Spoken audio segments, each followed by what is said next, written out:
computação quântica, a minha principal linha de pesquisa hoje em dia, desde o meu doutorado. Meu doutorado foi em computação quântica também.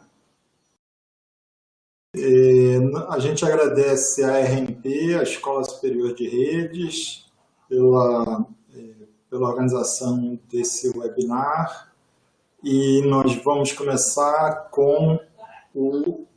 pela lei de Moore. Isso. Então, acho que é aqui. Pronto. Aqui não está aparecendo, né? Tá. Ok. Bom, a lei de Moore, ela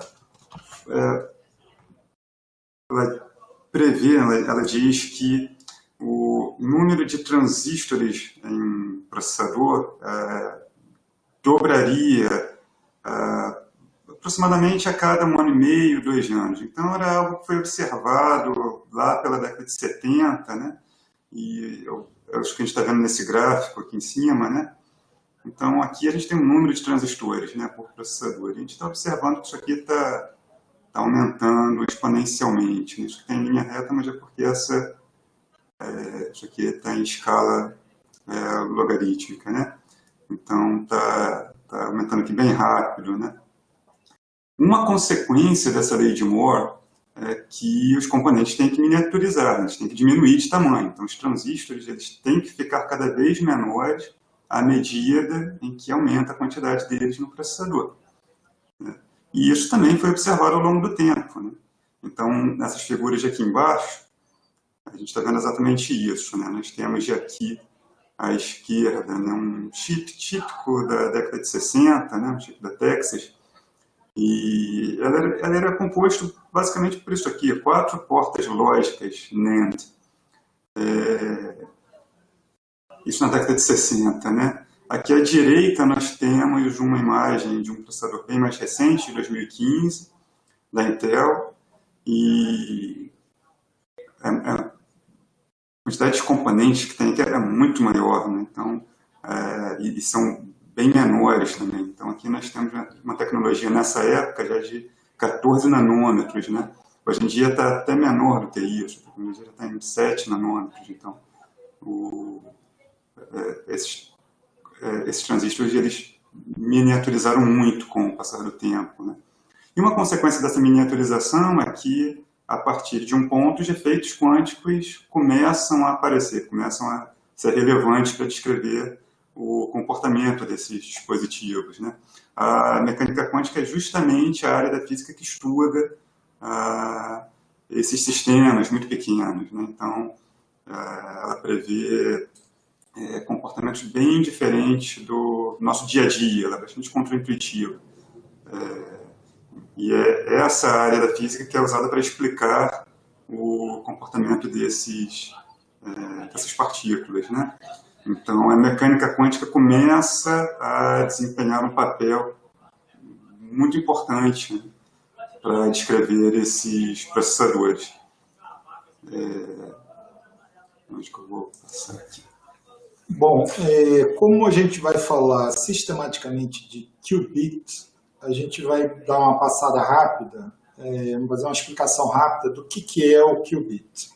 O qubit é a versão quântica do bit clássico. No caso do bit clássico, ele é a unidade fundamental da computação clássica e assume os valores 0 ou 1, que são representados em termos físicos como potencial alto e potencial baixo. E a execução computacional é feita por portas lógicas como essas que a gente vê aqui no quadro aqui à direita. Agora, o qubit, ele é a unidade fundamental da computação quântica. A representação não é o bit 0 e o bit 1, mas sim um vetor de 2 entradas.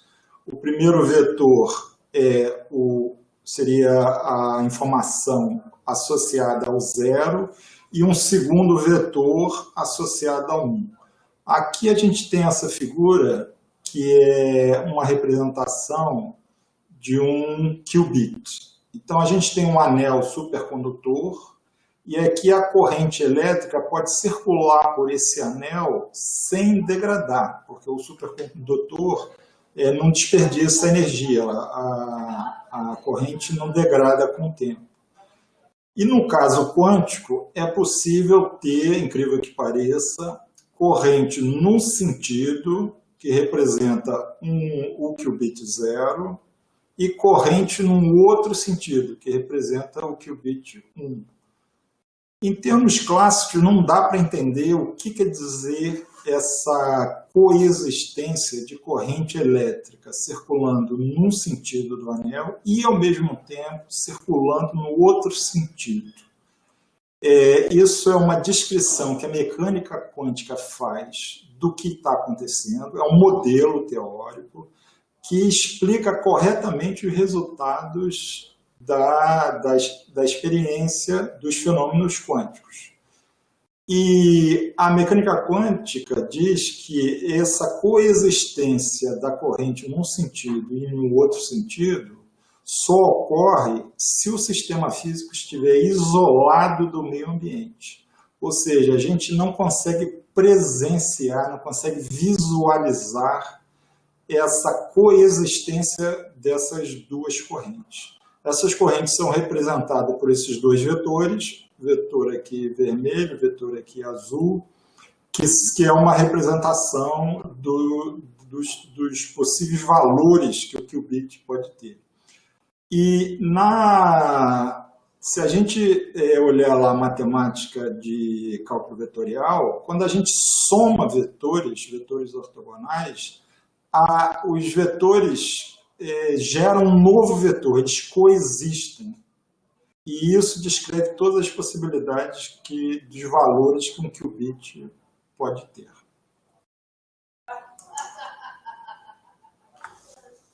Bom, a gente vai começar aqui fazendo um breve histórico da computação quântica. As primeiras ideias foram colocadas por Paul Benioff e Yuri Manning em 1980. Colocaram as primeiras ideias do que seria uma máquina quântica. E no ano seguinte, o Feynman, em uma conferência, argumentou de que a computação clássica não consegue simular bem a mecânica quântica. Ela é ineficiente para simular a mecânica quântica. E aí ele perguntou para a plateia, será que um computador, usando os princípios quânticos, usando uma lógica quântica, iria simular eficientemente a mecânica quântica? E como esse problema pareceu interessante, foi despertado o interesse para esse problema. O primeiro resultado prático veio em 1985, quando Deutsch descreveu a versão quântica da máquina de Turing. A máquina de Turing é interessante para entender o modelo computacional, porém não é bom para você desenvolver algoritmos. O modelo de circuitos é muito mais interessante. O modelo de circuitos para algoritmos quânticos foi apresentado em 1992, também por David Deutsch, que a gente está vendo aí a foto dele. E depois que esse modelo foi desenvolvido, foi feito o algoritmo de Shor, que é um algoritmo de fatoração eficiente de números inteiros em fatores primos, e cálculo de logaritmo discreto em 1994. Em 1995, o próprio Shor desenvolveu o primeiro código quântico de correção de erros. A gente vai falar durante esse webinar diversas vezes sobre correção de erros, porque o computador quântico precisa de correção de erros para poder funcionar, diferente do computador clássico. Em 1996, foi desenvolvido o algoritmo de Grover, que é um algoritmo de busca em banco de dados não ordenados, e o ganho é um ganho polinomial, porém foi um algoritmo bastante importante por causa da quantidade de aplicações que esse algoritmo tem. Os primeiros resultados práticos de uso de computação quântica em laboratório começou em 2001, quando foi feita a fatoração do número 15 nos fatores primos, 3 e 5, usando um computador quântico de propósito único, só para fatorar, de 7 qubits, usando a técnica de ressonância magnética nuclear. 2006, esse conjunto de instituições, o IQC no Canadá, Perimeter Institute no Canadá e o MIT, fizeram um computador quântico de 12 qubits, usando também a técnica de ressonância magnética nuclear. 2011, a D-Wave fez um modelo de computação quântica adiabática, um computador quântico adiabático de 128 qubits. A foto a gente está vendo aqui do lado direito. Um outro ponto marcante foi em 2011, onde foi feita a faturação do número 143, usando apenas 4 qubits, usando a computação quântica adiabática.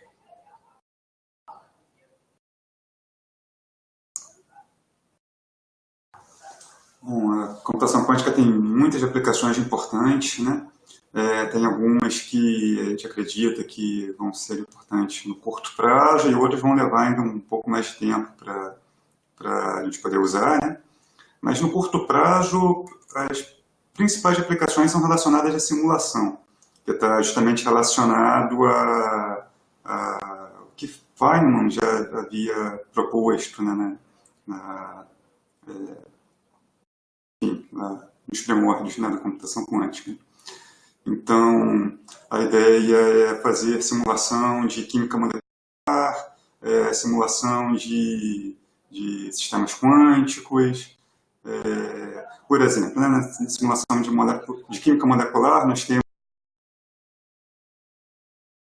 essa figura aqui, isso aqui é uma molécula de cafeína. Para a gente simular isso aqui num supercomputador clássico, a gente precisaria de 10 elevado a 48 bits, né? Uma quantidade bem alta, né? Uma quantidade absurda, né? Num computador quântico a gente precisaria de 160 qubits, já fica viável, né?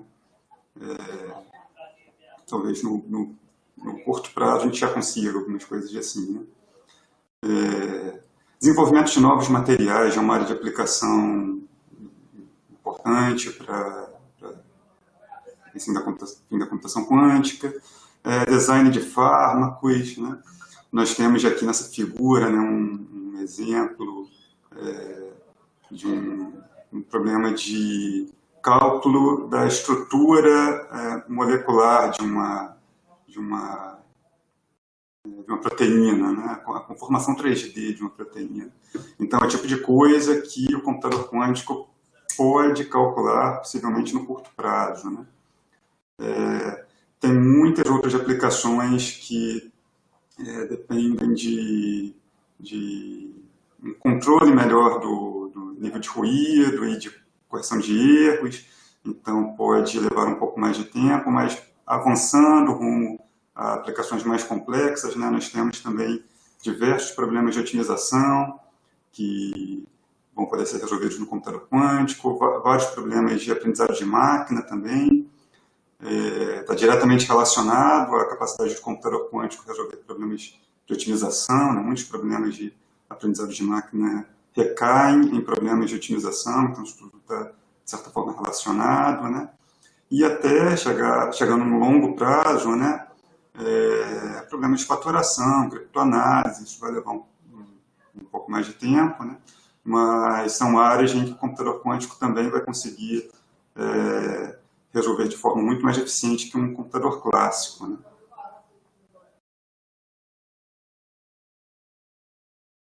Bom, supremacia quântica é um termo que está sendo usado bastante ultimamente, e a gente vai mostrar a definição aqui.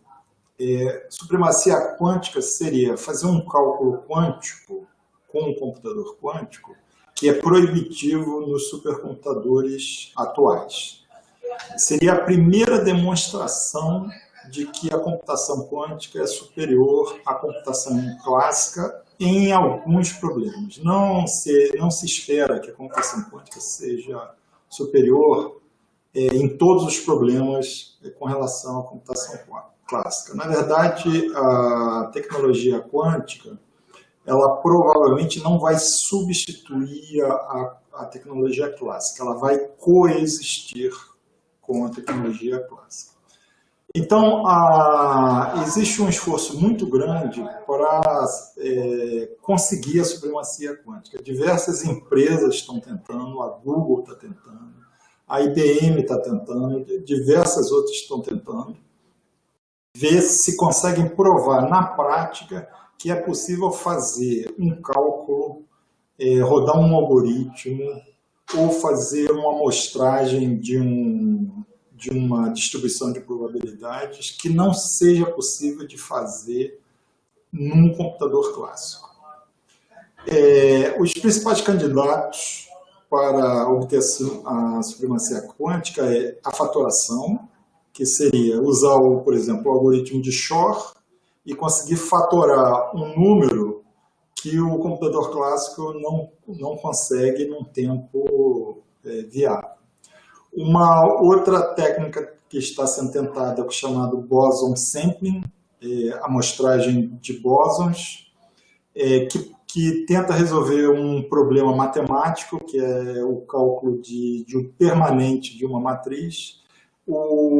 Esse cálculo é muito difícil de fazer no computador clássico, porém pode ser feito eficientemente usando um aparelho quântico. E aqui, no caso, se usa luz. A luz é feita de fótons, que são bósons, e por isso vem esse nome, Boson Sampling.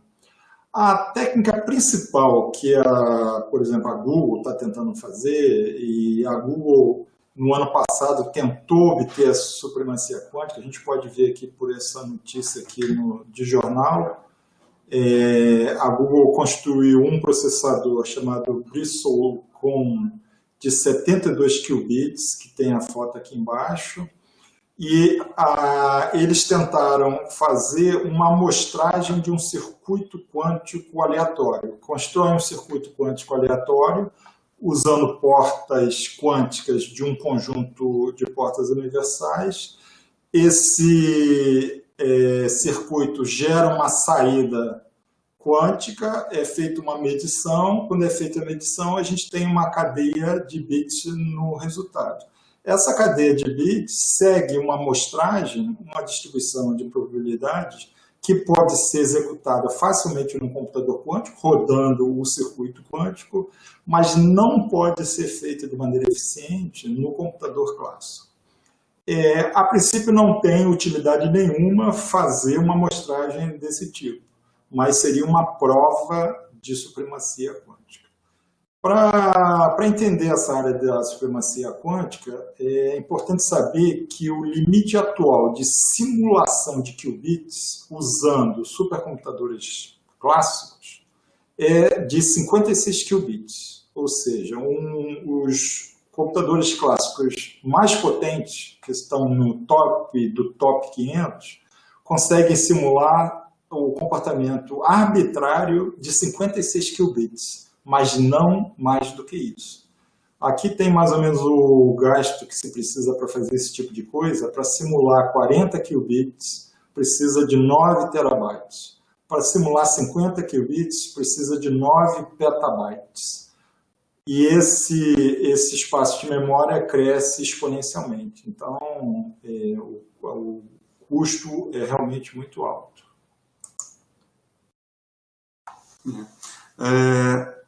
Uma pergunta que normalmente nos fazem, né? Quando que a gente vai poder testar esses computadores? Né? Quando que a gente pode executar um algoritmo quântico na prática? Né? E a boa notícia é que atualmente já existem alguns computadores que estão disponíveis para teste, né? Alguns computadores quânticos. Né?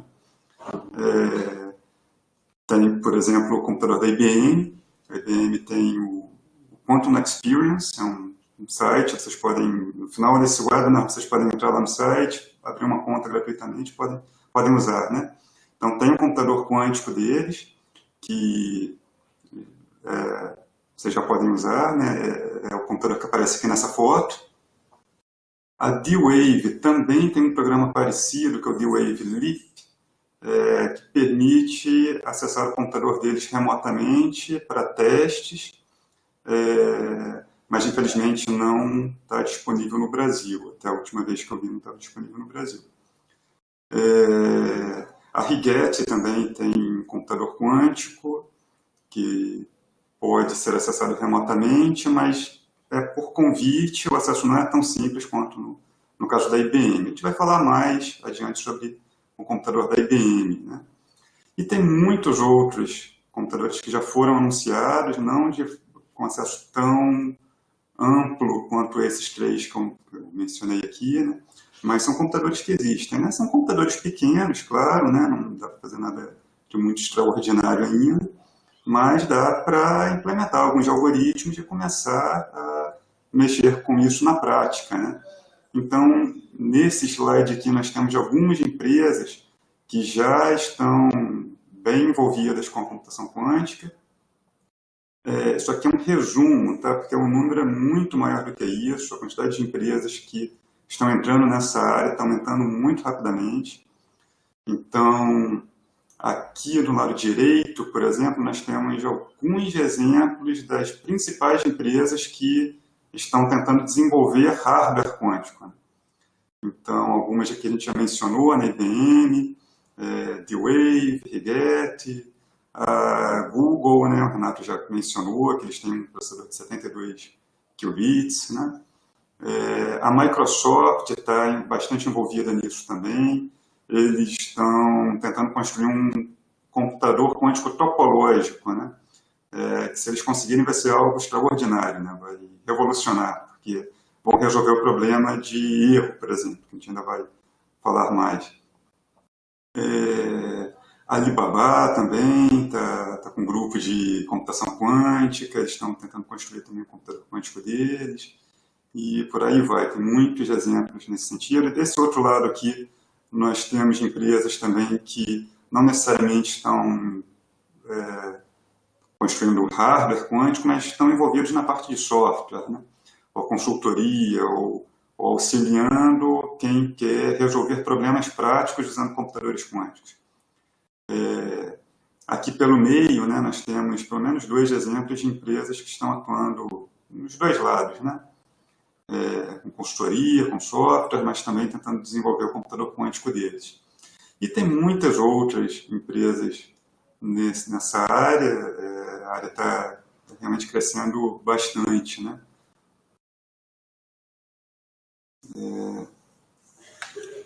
Bom, nós vamos falar agora em mais detalhe no computador quântico da IBM.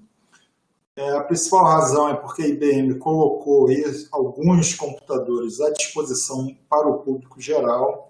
Aqui tem a listagem, tem um computador em Tóquio de 20 qubits, que é possível usar desde que haja uma inscrição institucional. E tem 3 computadores que são considerados totalmente públicos, que são esses computadores em Melbourne, Tenerife e Yorktown, de 5 qubits e 14 qubits. Nesse caso, o usuário se inscreve num website e automaticamente pode começar a usar. Eu vou mostrar aqui nos próximos slides como usa o computador. E aqui a gente pode ver nas fotos, essa foto aqui de cima à direita é um exemplo de um dos computadores da IBM.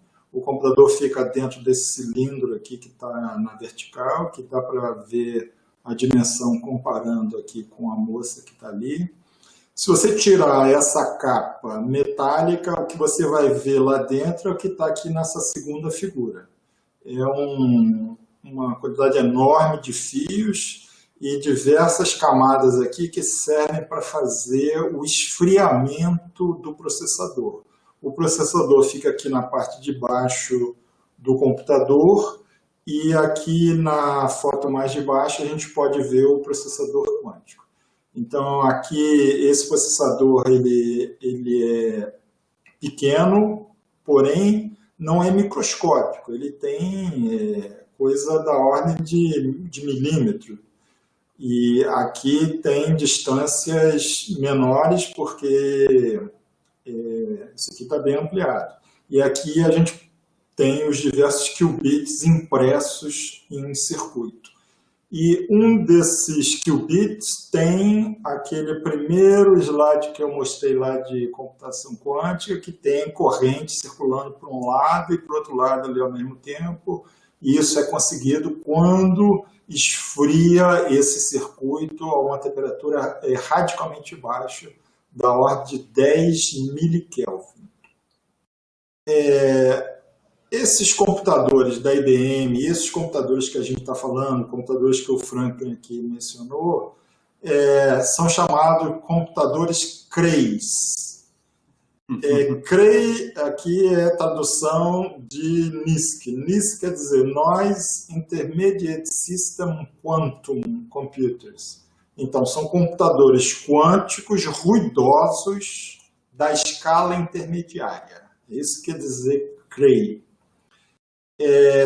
Os computadores que estão disponíveis atualmente, eles são todos ruidosos e eles são chamados de escala intermediária porque essa tecnologia ela vai poder ser usada até um certo número de qubits. Se calcula em centenas de qubits, mas não milhares de qubits.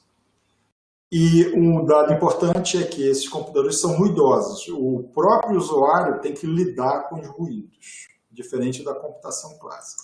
Aqui a gente vê um exemplo da página da IBM, do Composer da IBM. Então, a pessoa se inscrevendo e abrindo a página vai ver essa página. E ele vai poder montar o circuito quântico clicando aqui nas portas, que estão aqui coloridas, e trazendo para o circuito. E aqui na primeira coluna são os qubits. Eu vou passar para a próxima para a gente ver melhor. Então, aqui é um computador de 5 qubits. Aqui essas portas foram arrastadas e foi feito um circuito quântico. Aqui no caso tem a porta Hadamard e 4 cenotes. E isso vai criar um estado quântico chamado estado GHZ. E no final da computação é preciso fazer as medições. Quando as medições são feitas, a superposição da mecânica quântica acaba e é gerada uma cadeia de strings clássicos, que é o resultado da computação. Então, esse aqui é uma interface para desenvolver o programa. Aqui no lado esquerdo a gente pode ver a linguagem CASM, que seria uma espécie de linguagem assembler quântica. Ela é bem mais prática para escrever um programa grande do que a interface gráfica. A interface gráfica é bom para fazer circuitos pequenos. Então, quando a gente clica lá no azul, clica para rodar, o processamento quântico. Aqui, na verdade, a gente clica, depois de clicar, a gente vai poder escolher qual máquina que vai rodar. Tem 3 opções, tem 2 máquinas de 5 qubits e uma máquina de 14 qubits. A gente clica para rodar, entra na fila e espera o resultado. Pode levar de 1 hora até 1 dia em função da fila. E aí o resultado aparece como um histograma de probabilidades. Então, aqui no caso, eu rodei um algoritmo que tinham 5 qubits, a saída são cadeias de 5 bits. Aqui no caso, a saída mais provável foi 00011.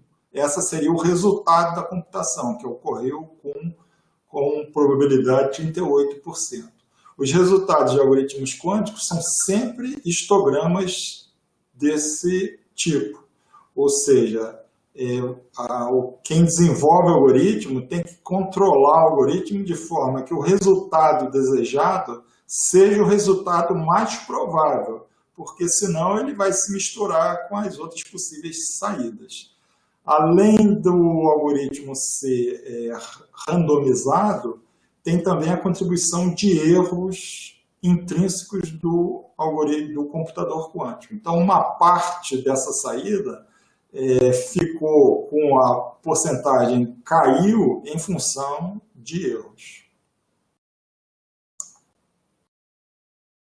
Bom, quando a gente usa um computador clássico, a gente não implementa código de correção de erros. A probabilidade de ocorrer um erro durante o cálculo, um erro aleatório, tipo um bit 0 ser convertido num bit 1 ou vice-versa, é muito baixa. É extremamente baixa, na verdade. A gente pode rodar algoritmos durante meses em supercomputadores que o cálculo é feito de maneira bastante estável. Isso não é verdade no computador quântico. O computador quântico ele não tem redundância nenhuma e ele é altamente sensível a erros, perturbações vindos do ambiente externo. Então, o computador quântico ele precisa de um isolamento. Isso é mais fácil de conseguir diminuindo a temperatura. Então, como corrigir esse problema do ruído? Fazendo código de correção de erros. Existem resultados teóricos que mostram que é possível fazer correções de erros. É possível fazer o computador aproximar de um resultado correto tanto quanto a gente queira, mesmo que seja um computador ruidoso. A gente paga um preço, um custo adicional, a gente tem que colocar qubits adicionais. Aqui, por exemplo, tem um exemplo do código de Shor, onde a informação que a gente usa é esse primeiro qubit aqui, mas para preservar essa informação, a gente vai precisar de 8 qubits extras para implementar a correção de erros. E aí a saída fica muito mais precisa do que sem essa correção de erro. Além disso, a gente pode usar código de correção de erro de maneira concatenada e aumentando a correção tanto quanto a gente queira. No caso de computador quântico, os códigos de correção de erro vão ser de uso obrigatório. No entanto, esses computadores que estão liberados atualmente não vêm com correção de erros.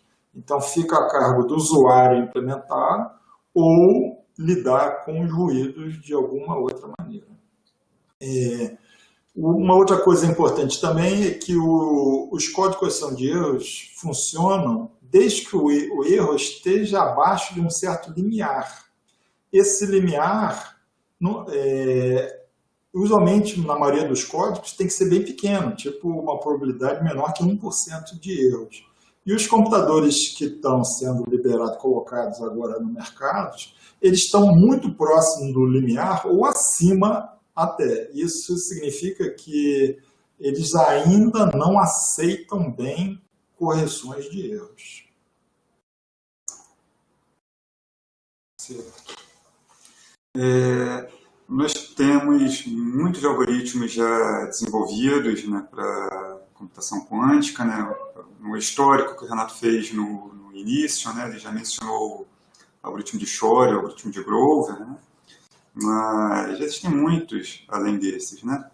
Então, o algoritmo de Shor, né, é um algoritmo para fatoração de inteiros, o algoritmo de Grover é um algoritmo para encontrar elementos numa base não ordenada. O algoritmo de Element Distinctness, grosso modo, ele verifica se tem elementos repetidos numa lista. Ele é um algoritmo baseado em passeio quântico num grafo, né? É um algoritmo de 2004. Outro algoritmo também que fez bastante sucesso, foi bastante comentado, foi o HHL. Isso aqui é a sigla do nome dos autores, né?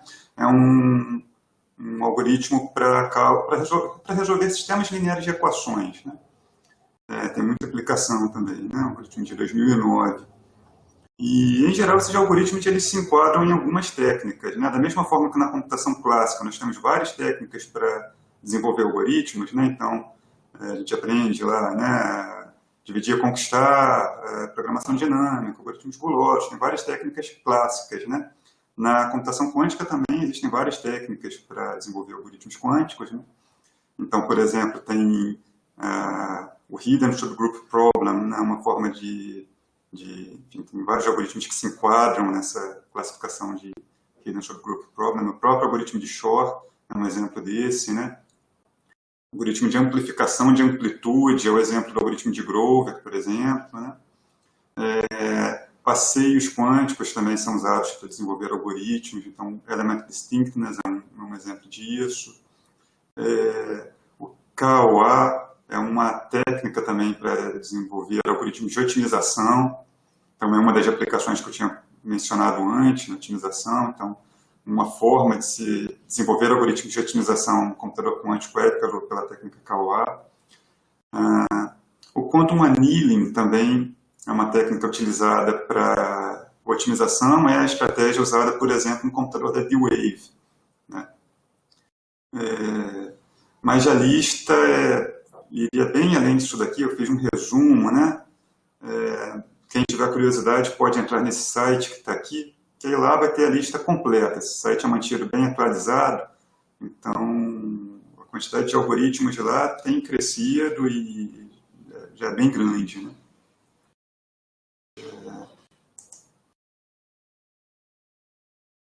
Bom, a computação quântica teve um impacto muito forte na criptografia clássica, porque principalmente por causa do algoritmo de Shor, que é um algoritmo de fatoração de números inteiros em primos, e quebra uma das principais técnicas de criptografia clássica, que é o RSA, onde a gente tem uma chave pública que é obtida a partir de um número que é produto de dois números primos grandes, de em torno de 300 dígitos cada. Então, o número N P1 aqui forma a chave pública e para a chave privada depende do segundo fator para decifrar a mensagem. Então, um bisbilhoteiro, se quiser ler a mensagem transmitida na rede, precisaria de achar o fator P2 aqui do número composto. E, classicamente, não existe algoritmos eficientes para a fatoração. E, no caso quântico, existe. Então, a computação quântica teve um impacto muito forte porque fez com que os pesquisadores da área de criptografia passassem a desenvolver métodos criptográficos que fossem resistentes ao ataque quântico. E aí surgiu uma área chamada criptografia pós-quântica. Então, só para não confundir com o nome, é uma área de desenvolvimento de criptografia clássica, não tem nenhuma técnica quântica. Porém, o código criptográfico tem que ser resistente ao ataque quântico. A computação quântica também permite você fazer trocas de chaves. Na verdade, você deveria dizer que é uma área maior do que a computação quântica, que é a área de comunicação quântica. É possível fazer trocas de chaves teoricamente, de maneira totalmente segura. Aqui do lado direito a gente vê uma figura onde essa troca de chaves é feita via um satélite. Isso aqui é um experimento que está sendo conduzido atualmente na China. A China mandou um satélite a baixa altitude, da ordem de 800 quilômetros, e aqui é mandado um par de fótons gêmeos. Um vai para Beijing e o outro vai lá para uma província no interior da China. E aí esse par emaranhado chega em dois pontos distintos, com umas distâncias grandes, tipo 2.000 quilômetros, e estabelece um canal quântico onde é possível fazer trocas de chaves. Dois parceiros tendo a mesma chaves podem fazer uma comunicação segura usando uma comunicação clássica. Aqui tem diversas dificuldades tecnológicas, porque como a luz aqui percorre o ar, o emaranhamento entre esses dois fótons, que chegam em pontos diferentes, se degrada com o tempo. Então, o que se faz é mandar uma quantidade enorme no início e uma percentagem pequena que chega aqui no alvo. Atualmente, a taxa ainda está baixa para aplicações comerciais e se espera que nas próximas décadas isso se melhore.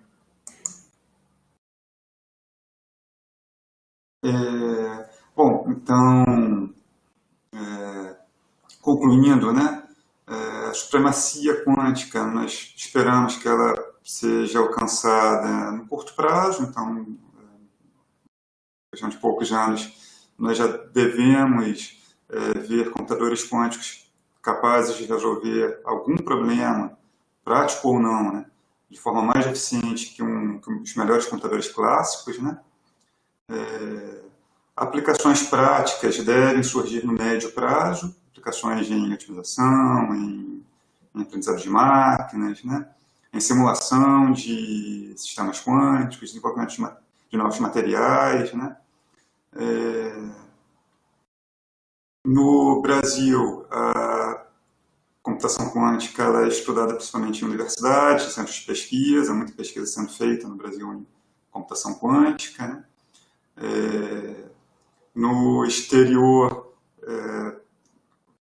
a gente vê a computação quântica sendo feita não só em universidades, mas também em empresas, há muitas oportunidades no exterior, né. Então, aqui nessa figura, nós temos aqui à esquerda, né, os gastos estimados, né, com computação quântica em diversos países, isso em 2015. Curioso que o Brasil aparece aqui, o Brasil está aqui. Aqui no quadro da direita nós temos uma reportagem do The New York Times sobre a necessidade de pessoas capacitadas a trabalhar com computação quântica, né? Então, é uma necessidade que já está sendo observada no mercado lá, né? Bom, vamos deixar aqui um material relacionado que a gente recomenda, a palestra do professor Ulisses Melos, da IBM, no YouTube. Material sobre programação quântica pode ser conseguido no site Programa Quântica do GitHub. Se você entrar no Google e colocar Programa Quântica tudo junto, você acha esse site onde tem material de um curso de programação quântica para os computadores da IBM, que é um curso que vai ser apresentado semana que vem na conferência de computação lá em Belém. A gente também recomenda esse livro, A Primer on Quantum Computing, nosso, junto com o professor Carlos Labor da Unicamp, que vai estar disponível pela Springer a partir de agosto. Então, a gente agradece a participação aí de todos nesse webinar. Nós vamos abrir para perguntas via chat. Então, vocês podem escrever. Eu vi que tem amigos nossos aí que entraram. A gente não tem um controle bem de quem entrou, mas querendo fazer pergunta ou enviar comentários, vocês podem usar o chat e a gente ainda vai ficar tipo 10, 20 minutos aqui respondendo perguntas. Então, de novo, agradecemos a RNP, a Escola Superior de Redes, ao Renato Duarte, ao João Marcelo, por ter feito toda a parte de logística. E temos uma primeira pergunta aqui. Tenho 22 anos e gostaria de aprofundar na área. Poderiam me dar uma luz de qual o caminho de estudos a seguir? Eu gostaria de responder essa pergunta. É importante saber que para entrar na área de computação quântica não é preciso fazer curso de mecânica quântica.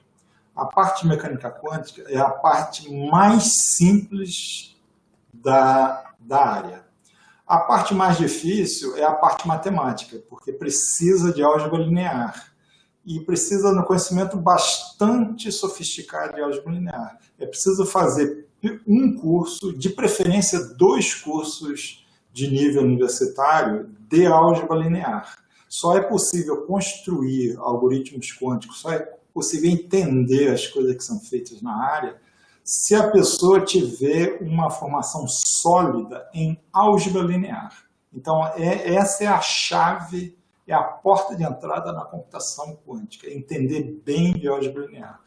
Toda a linguagem é feita usando vetores, matrizes, aplicação de matrizes em vetores, tem um cálculo matemático que é chamado produto tensorial, que precisa aprender. Não é uma coisa difícil, mas precisa aprender. Então, a dica principal é aprenda álgebra linear, que aí vai entender o que está se passando. Eu, por exemplo, não sou físico, né? Minha formação é em ciência da computação. E realmente a álgebra linear é fundamental. A segunda pergunta, quais universidades trabalham com computação quântica? Aqui no Brasil, né? Bom, aqui no Brasil tem aqui o LNCC, onde nós estamos hoje, né? O Laboratório Nacional de Computação Científica, tem mestrado, doutorado aqui. Na UFRJ, que é onde eu atuo, temos também mestrado, doutorado, temos alunos de iniciação científica lá também, né? Tem grupos também na UFMG, não é? No Nordeste, na UFPE, onde mais? Desculpa, eu estava lendo outras perguntas aqui. Não, falei da UFPE, UFMG, UFRJ, LNCC. Tem bastante aqui no Brasil. Eu estou vendo uma outra pergunta sobre roteamento quântico. De fato, isso é uma coisa importantíssima para a computação quântica. Eu não tenho visto pesquisa sobre roteamento de rede de computadores quânticos aqui no Brasil, não saberia dizer. Certamente tem no exterior. A gente mencionou ali a reportagem do New York Times, que tem diversas empresas no exterior que estão procurando funcionários, que estão procurando pessoas para trabalhar. Ou seja, quem fizer um bom curso de programação em computação quântica, estiver entendendo como é que se programa o computador da IBM, por exemplo, vai ter muita facilidade de conseguir um emprego no exterior, numa empresa. Isso é um dado bastante concreto que a gente tem visto. Uma pergunta interessante também do Alex Raymond. Alex foi meu aluno no mestrado, agora hoje está em Cambridge, né? Fazendo doutorado lá, né? Se existem outras vantagens na adoção da computação quântica, além do speedup quântico, né? Bom, a computação quântica é uma forma de computação reversível também, né? Uma das vantagens da computação reversível é o baixo consumo energético, né?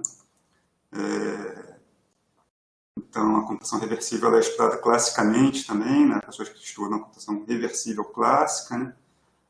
E a computação quântica também ela é reversível por consequência dos postulados da mecânica quântica, né? Falando como a mecânica quântica funciona, é também totalmente reversível, né? Estou vendo algumas perguntas mais técnicas sobre emaranhamento, superposição, do Alan. Essa parte é um pouquinho mais técnica, precisa de um embasamento matemático para poder falar de emaranhamento e superposição. A gente não tem como entender o que é o emaranhamento, o que é a superposição, fazendo comparações com coisas que a gente está familiarizado. A maneira de você entender a superposição e o emaranhamento é através da matemática. Então, como eu falei anteriormente, precisa de entender bem de álgebra linear e usar a álgebra linear para descrever o que é o emaranhamento. A definição é muito técnica. A definição de emaranhamento são vetores que não podem ser decompostos sob o produto tensorial. Então, não tem como entender essa definição, exceto via álgebra linear. Tem outra pergunta interessante aqui sobre blockchain. Sim. Isso é extremamente interessante, é extremamente atual. Você usando princípios quânticos, você consegue seguranças maiores, principalmente na parte de segurança, nessa parte de blockchain. Então, todas essas áreas que estão sendo perguntadas aqui são áreas que são potencialmente futuras áreas de pesquisas que vão passar a ser prática dentro de 10 anos. Então, a computação quântica já é uma realidade. A supremacia quântica se espera nos próximos anos. A Google achou que conseguiria em 2018, não conseguiu. Mas a expectativa é que seja conseguida esse ano ou o ano que vem. Aplicações práticas vão levar alguns anos mais, mas imediatamente depois da supremacia já vai começar a aparecer as primeiras aplicações práticas, como o Franklin falou, em química, novos materiais. Já na parte de algoritmos, aí já é médio prazo, porque a parte de algoritmos precisa de uma quantidade de qubits maior. Tem alguma outra pergunta aqui? Tem pergunta sobre conhecimento físico necessário para seguir carreira na computação quântica, né? Bom, algum conhecimento físico é importante, mas não é tão assustador quanto parece, né? A gente ouve falar que a mecânica quântica é uma das áreas mais difíceis da ciência moderna, né? De certa forma, sim, né? Mas a analogia que eu costumo usar lá com os meus alunos é como jogar xadrez, né? Jogar xadrez é fácil ou é difícil, né? Depende de como você olha, né? Então, o xadrez é composto de regras bem simples, né? Então, você aprende aquelas regras e desenvolve o jogo a partir dali. Se você quer se aprofundar nas melhores estratégias, melhores táticas do jogo, você leva mais tempo estudando, né? A mecânica quântica, apesar de ser uma área bastante complexa, né? Ela pode ser estudada do ponto de vista matemático. Então, como o Renato disse, o mais importante para quem está começando é ter uma base muito sólida em álgebra linear e em matemática, né? Então, tendo uma base matemática boa, você consegue desenvolver esse início, e aí o conhecimento físico você vai adquirindo com o tempo, à medida que for necessário para cada aplicação específica, né? O mais importante no início é a matemática. Tem duas perguntas relacionadas: se é possível quebrar senhas bancárias e se é possível usar em celulares. Atualmente, não. Não é possível quebrar senhas bancárias, porque para quebrar a senha precisa rodar o algoritmo de Shor.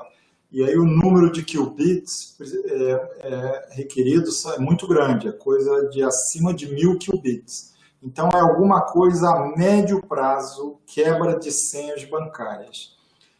O uso de computação quântica em celulares deve ser para um futuro distante, porque o que está acontecendo atualmente é uso em um lugar único, como é o caso da IBM. Eles têm um computador e colocam o uso na nuvem. Parece que nos próximos anos a gente vai usar a computação quântica apenas em nuvem. Não faz muito sentido comprar o computador quântico, porque seria um custo muito alto da manutenção desse computador. Agora, fazer previsão no futuro é muito difícil. Pode ser que deve diminuir o tamanho do computador e ficar cada vez mais fácil. Mas é coisa de, pelo menos, médio prazo.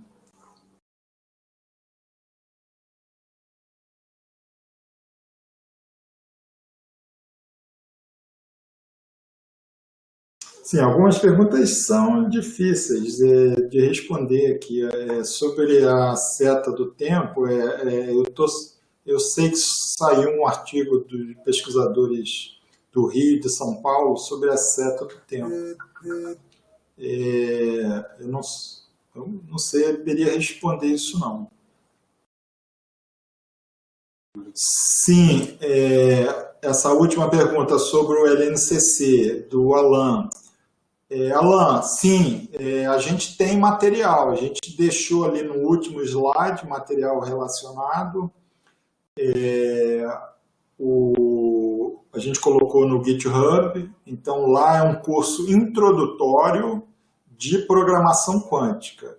E nesse curso você pode ver que a conhecimento de física, de mecânica quântica é requerido, é praticamente zero. Você aprende na própria apostila. O conhecimento de álgebra linear é um pouquinho mais intensivo. Foram colocados diversos exercícios. Além disso, tem os livros que a gente colocou lá. Aqui no LNCC tem todo ano curso de computação quântica, curso na parte de programação quântica e na parte de código de correção de erros. Na UFRJ, o Franklin também dá sistematicamente cursos de computação quântica no departamento no sistemas... Direito de sistemas de computação, que é o PESC. Tem um curso que eu dou sempre, todo ano, pelo menos esse curso de introdução à computação quântica, e às vezes dou outros também sob demanda, né? De acordo com o interesse dos alunos. Lá no GitHub, né, vocês vão achar o tutorial e algum código também. A gente vai postando lá alguns códigos para o computador da IBM. Aí vocês programam em Python, né? Que é uma linguagem também super simples de programar, né? Então, tem exemplos de código lá também. A gente ainda vai postar mais coisas lá, né? Então podem olhar nos próximos dias que o material lá vai aumentar. Essa foi a última pergunta. E a última, ficou alguma para trás? Porque a tela vai andando aqui, às vezes a gente perde alguma. Eu tinha visto alguma pergunta sobre como é uma porta quântica, né? Bom, para descrever uma porta quântica, novamente, a gente precisa de... Terminou? Não, 5 minutos, desculpa, 5 minutos. Terminou, né? Falta 2 minutos para terminar. Vamos ver se tem alguma pergunta. Alguma pergunta? Alan, obrigado. Quais são as redes sociais? Você conhece alguma? Eu acho que você está perguntando... As nossas. As nossas, não entendi bem a pergunta. Não, quais são suas redes sociais? Né? Você tem, né? Eu tenho Facebook. LinkedIn, Facebook, para esse tipo de... Acho que tem LinkedIn, né? Eu tenho a minha página e querendo se comunicar comigo, me manda e-mail.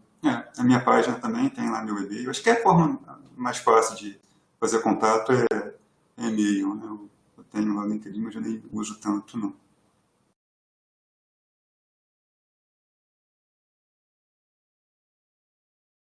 É isso, né? Vai terminar.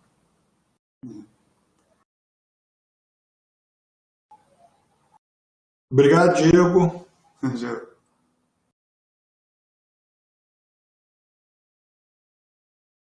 A criptografia pós-quântica, tem algum material que vocês possam indicar? É uma área já bastante avançada. Não, aqui no LNCC a gente tem pouco investimento na área de criptografia pós-quântica. Não, aqui nós temos aqui um pesquisador na área de criptografia pós-quântica, temos sim material. Obrigado, Alex.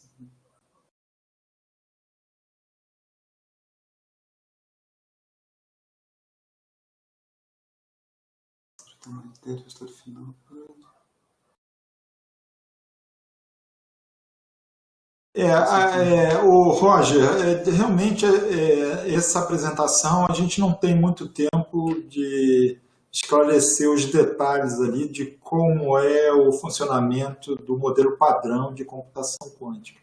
Então, a gente passou muito rápido nisso, o resultado é randomizado e aí a gente tem que lidar com aqueles histogramas, porque o algoritmo é rodado diversas vezes para gerar esse histograma.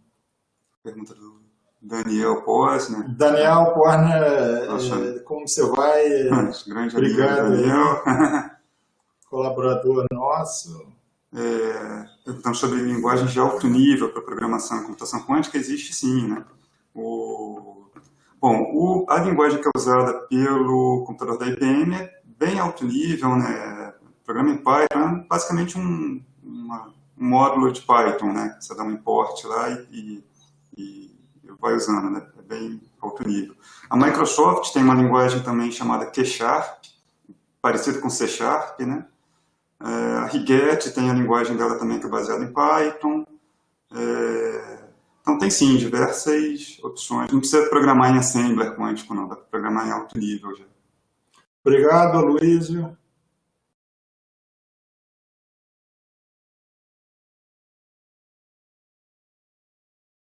Bom, já terminou a gravação, agora é só o chat. Tá.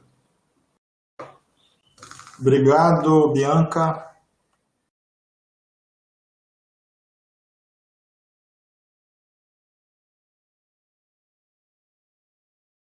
Legal.